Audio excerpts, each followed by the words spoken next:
Poe Toaster is a media epithet popularly used to refer to an unidentified person who, for over 7 decades, paid an annual tribute to American author Edgar Allan Poe by visiting the cenotaph marking his original grave in Baltimore, Maryland, in the early hours of January 19, Poe's birthday. The shadowy figure, dressed in black with a wide-brimmed hat and white scarf, would pour himself a glass of cognac and raise a toast to Poe's memory, then vanish into the night, leaving 3 roses in a distinctive arrangement and the unfinished bottle of cognac. Onlookers gathered annually in hopes of glimpsing the elusive toaster, who did not seek publicity and was rarely seen or photographed. According to eyewitness reports and notes accompanying offerings in later years, the original toaster made the annual visitation from sometime in the 1930s until his death in 1998, after which the tradition was passed to a son. Controversial statements were made in some notes left by the post-1998 toaster, and in 2006 an unsuccessful attempt was made by several onlookers to detain and identify him. In 2010 there was no visit by the toaster, nor has he appeared any year since, triggering speculation that the 75-year tradition has ended. History, origins. Poe died at the age of 40 in Baltimore on October 7, 1849 under mysterious circumstances. The Poe Toaster tradition may have begun as early as the 1930s, according to witnesses, and continued annually until 2009. Each year, in the early hours of the morning of January 19, a black-clad figure, face obscured by a scarf or hood, carrying a silver-tipped cane, would enter the Westminster Hall and Burying Ground in Baltimore.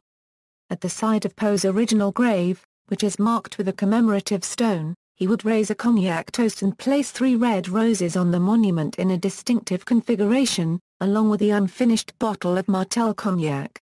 The roses were believed to represent Poe, his wife Virginia, and his mother-in-law Maria Clum, all 3 of whom were originally interred at the site.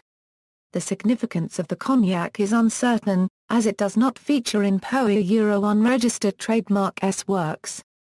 But a note left at the 2004 visitation suggested that the cognac may have represented a tradition of the toaster's family rather than Poe's.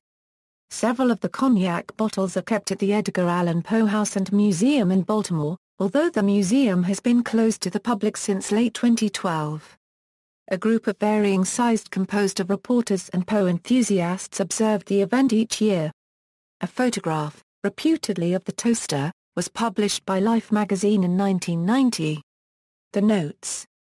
On several occasions, the toaster left a note along with the roses and cognac. Some notes were simple expressions of devotion, such as "Edgar, I haven't forgotten you." In 1993, a cryptic message stated, "The torch will be passed." In 1999, a note announced that the original toaster had died the previous year and had passed the tradition to a son. Subsequent eyewitnesses noted that the post-1998 toaster appeared to be a younger individual. A note left at the 2001 visitation, which happened to occur a few days before Super Bowl XXXV between the Baltimore Ravens and the New York Giants, spurred controversy in Baltimore. The New York Giants. Darkness and decay and the Big Blue hold dominion over all. The Baltimore Ravens. 1,000 injuries they will suffer. Edgar Allan Poe evermore. Never before had the toaster commented on sports or other current events, nor could anyone explain the negative reference to Baltimore's football team, whose nickname was inspired by the Raven, Poe's most famous poem. The Prophecy, a play on the last line of The Masque of the Red Death, proved inaccurate, as Baltimore won the game 34-7. The toaster's 2004 note was apparently critical of France's opposition to the war in Iraq. The sacred memory of Poe and his final resting place is no place for French cognac. With great reluctance but for respect for family tradition the cognac is placed. The memory of Poe shall live evermore. Jeff Jerome, former curator of the Poe House and Museum, has suggested that the 2001 and 2004 notes may have reflected an unwillingness of the son to take the tradition as seriously as had the father. A final note left sometime between 2005 and 2008 was so dismaying, Jerome said, that he decided to fib and announce that no note had been left. He declined to reveal its contents, other than that it was a hint, in hindsight, that an end to the tradition was imminent. Events leading up to Poe's Bicentenary. In 2006, a group of onlookers unsuccessfully attempted to intercept the Poe Toaster.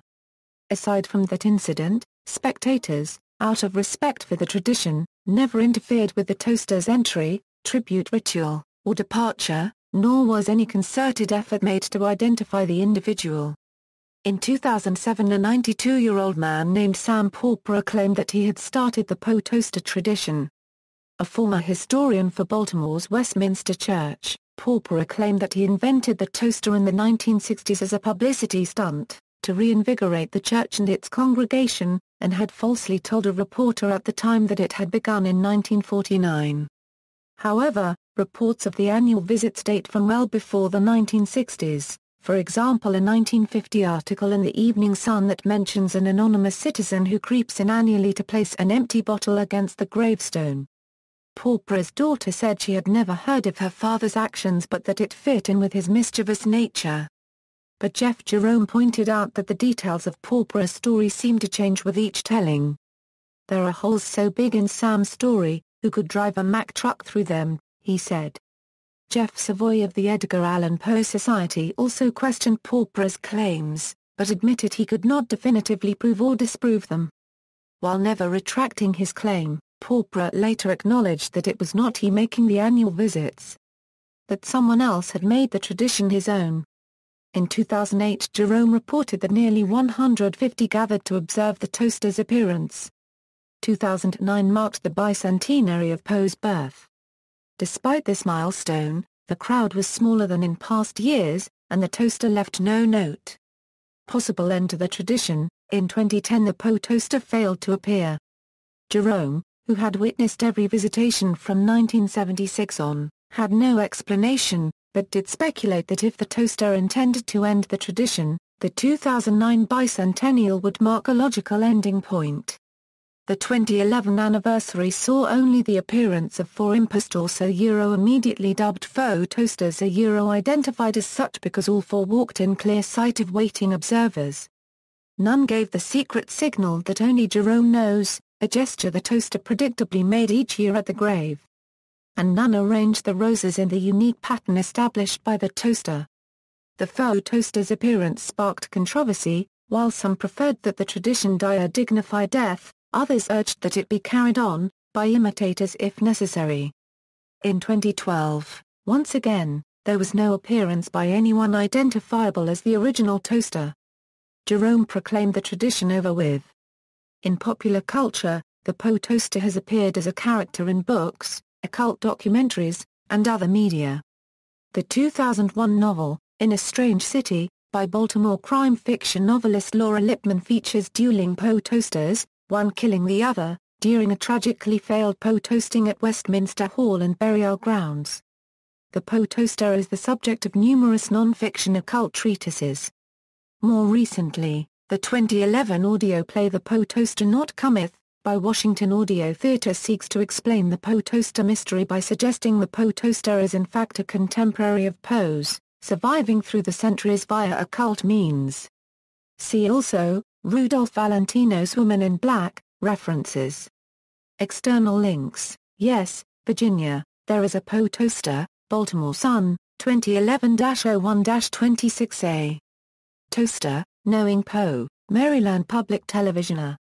The Tale of the Poe Toaster, Labyrinth 13, True Tales of the Occult, Crime and Conspiracy, Chapter 5, The Tale of the Poe Toaster. Lulu Press. ISBN 1-4116-6083-8A.